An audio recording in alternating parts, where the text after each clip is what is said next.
Hello, humans.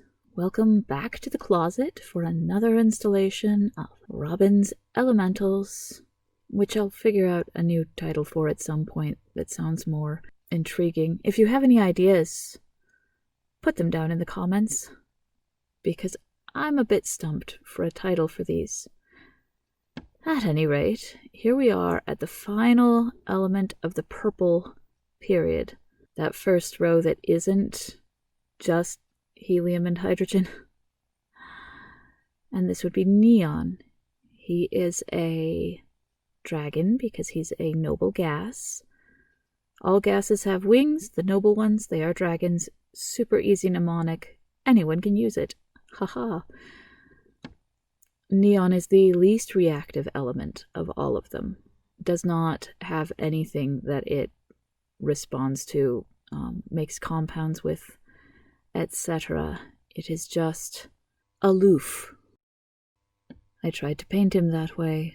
His face has a high fantasy element, but it's also meant to look standoffish. I'm sorry I lost the footage for the painting of the jeweled eye. I learned to paint jewels like that by looking at James C. Christensen paintings. He was a fantasy illustrator of the highest degree, but artists like him inspire and humble me. Him and Froud and a few dozen others. So I've been painting dragons all my life. When I was a kid, I read a book called A Book Dragon by... I've referenced this before, probably with helium. Not sure. But to reiterate, A Book Dragon is a very inspiring story, and ever since then I've been drawing dragons in the margins of my homework, and it's dragons are my thing. After I dropped out of high school, when I was hanging with my sister and our homeschooling friends, and whenever we weren't frolicking about in the wilderness, we would be drawing together. We all drew Pegasi for a long time. Like, there were 4 of us drawing, age range from 9 to 17. And we ended up drawing 500 some odd Pegasi. Each one on a sheet of printer paper. I mean, after a while we started just breeding them. We had an honest to God Pegasi ranch. And when we stopped drawing Pegasi, we drew dragons. We had a big Latin dictionary, and we would give our dragons Latin names, invent backstories for them, draw their family members. It was very involved. With Neon here, I wanted to get that sense, the shapes of sort of neon tubes for his back scales. Not literally, he's not wearing them, but I wanted it to look reminiscent of. I feel like the first thing an artist can get right is the composition. There's a lot of things that are forgivable if the composition is just right, if the shape and the form and the flow work. And after that, I feel like the colors matter, and the texture, all of it relating back to the emotion. And shadows and highlights are a place where I have a lot of hesitation as an artist. I don't want to make things too dark and muddy, or too bright and wishy-washy. And I think, looking at my favorite artists, that the secret is to fear neither. Approach both with all guns blazing. Have the brightest of highlights and the darkest of shadows. Fear not the black, nor the white. Unless, of course, you're trying to convey a pensive mood on a rainy day, in which case what you want to do is not fear too much homogeny. But one of my weaknesses as an artist is to kind of skimp on the detail, and I promised myself with the elements I would do no such things. So every scale has got its highlight. Pay attention to the shadows, pay attention to the details. That's my motto. Neon is not a pensive mood. On a rainy day, neon is bright and shiny. Not a terribly important element, not a necessary nutrient for humans or soil or anyone. It's a minor component in the atmosphere, and when you put it in a vacuum tube and then put a current of electricity through it, it glows bright orangey red. And that is its strength, that is its use. We use it in laser applications as well, and a few other things, but what neon does is shine. Yeah, fill that in. It looked terrible. Good job. I did not try to make neon glow, because as far as these paintings are concerned, glowing is something that the radioactive elements do. And it's not until we get down to radon that we have a dragon that will glow. I don't speak for everybody, obviously, but I think the dragons that are the most aesthetically pleasing are the ones that have front forelimbs as well as wings, even though that's a lot less likely when it comes to anatomical design. Nature's much more likely to replace the front legs with wings, like the dragons in Game of Thrones, or the way they designed Smaug in the Hobbit movies. But when I draw them, I do tend to draw front limbs. I tried reading The Dragon Riders of Pern when I was much younger. I couldn't really get into it. Let me know if you're a fan down in the comments.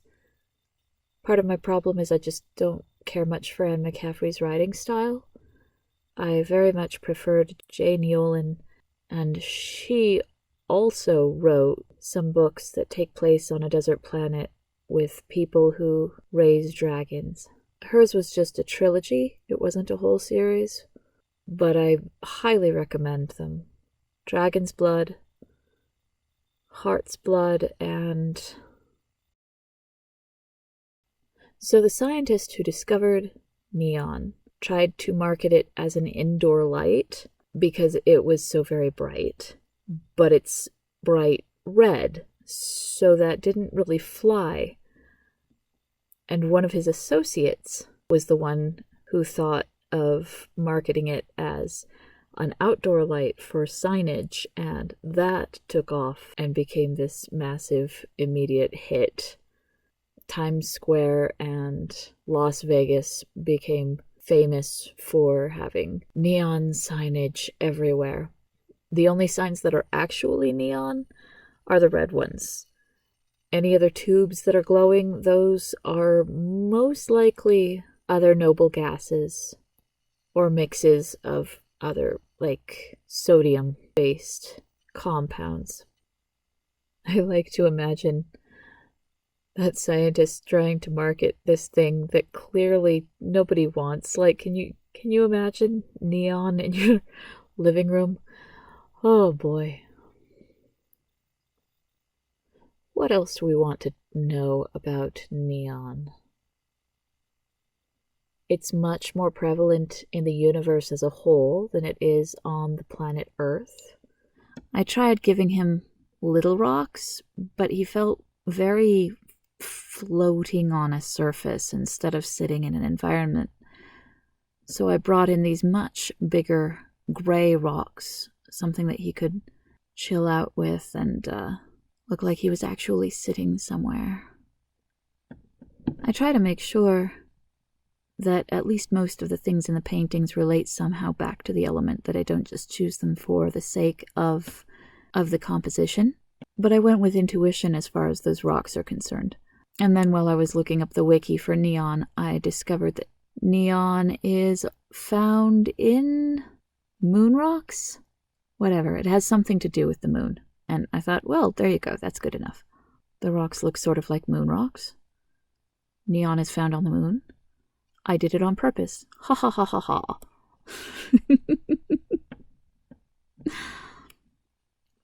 Now I was still using that awful black paint.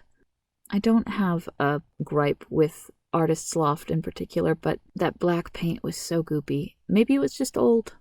I'll give it the benefit of the doubt. Maybe I just needed to have used it up sooner. I have anxiety when it comes to finishing up paint. Here's a thing you don't know about me yet. When I get down to almost the bottom of a tube of paint, I stop using it. I replace it and I hang on to it. For decades, sometimes. It's kind of sad. I will not throw a tube of paint away unless I go to use it and it's completely dried out. Then I'll throw it out. If it's acrylic. If it's watercolor, even then I'll hang on to it because, you know, someday I might use it for something. I have a set of watercolors. The first set of watercolors my mom ever bought me. I was 11, technically. I was 11. My mom bought me a set of Van Gogh watercolors, and I still have them. I'm a bit of an animist. You see, I tend to think of objects as having souls and personalities, and I will not willingly upset them. It would upset me to be thrown away if I were a watercolor paint set. Oh my god, guys, I just looked it up. So, there's 4 books. I didn't know this. It's Dragon's Blood, Heart's Blood, Ascending of Dragons, and Dragon's Heart. I've never read that one. I'm gonna have to go find that and read it. Again, highly recommend the series. Really, really good. It's really, really good. I'm super excited that there's a 4th one. Okay, gonna go do that. At any rate, here we are. Once again, I've rambled rather than stuck to the topic at hand, but if it bothers you, let me know in the comments again, and I'll work on that.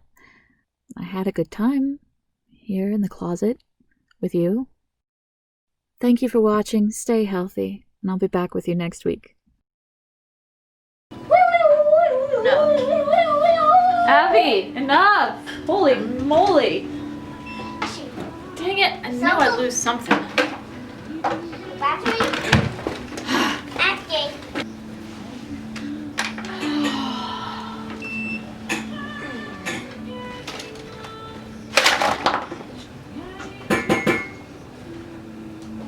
I'm sick. I'm going to put rocks around her that are clearly dull rocks, and so she will stand out amidst the rocks like big ones. Oh. Oh, wow! I am having a shitty time right now. You know what? Actually, I'm just gonna take it to the bathroom because I am that messy. You can bring me that too. Here. I don't know what you want it to be, sorry. That's fine, darling, thank you. Oh, that'll fix up my pants. I'll take my shirt to the bathroom. Hi. What? Paint all over this town! But I am not going to change my clothes because we do not negotiate with terrorists.